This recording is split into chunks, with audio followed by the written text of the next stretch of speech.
Hi friends, ఎన్నో ఆరోగ్య ప్రయోజనాలు ఉన్నటువంటి ఉసిరికాయతోటి పులిహోర ఎలా చేయాలో ఈరోజు చేసి చూపిస్తాను. దీనికోసం ముందుగా కుక్కర్లో బియ్యం కడిగి పెట్టుకుని ఇందులో కొంచెం సాల్టు, కొంచెం ఆయిల్ వేసేసి అన్నం ఉడికించేసి చల్లారి పెట్టుకోవాలి. నెక్స్ట్ మిరియాలు, ధనియాలు, నువ్వుపప్పు డ్రై రోస్ట్ చేసేసి చల్లారాక మిక్సీ పెట్టి పక్కన.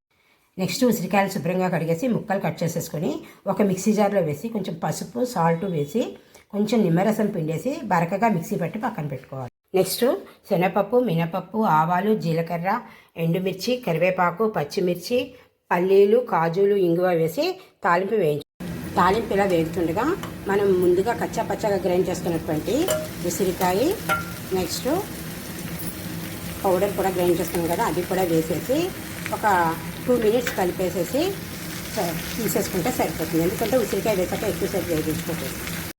నెక్స్ట్ ముందుగా చల్లారి పెట్టుకున్న అన్నంలో ఈ తాలింపు వేసి కలిపేస్తే మన ఉసిరికాయ పులిహోర రెడీ అయిపోతుంది. ఫ్రెండ్స్, చూశారు కదా ఎన్నో ఆరోగ్య ప్రయోజనాలు ఉన్నటువంటి ఉసిరికాయ పులిహోర ఎలా తయారు చేయాలో. ఆయుర్వేదంలో అమృత ఫలం అంటారు ఈ ఉసిరికాయని. సో ఈ సీజన్లో వచ్చేటువంటి ఉసిరికాయతో మనం ఒక్కసారి ఇలా పులిహోర చేసుకుని తింటే చాలా మంచిది ఆరోగ్యానికి. సో మీరందరూ కూడా ట్రై చేయండి. మీకు వీడియో నచ్చితే షేర్ చేయండి. Thank you for watching this video.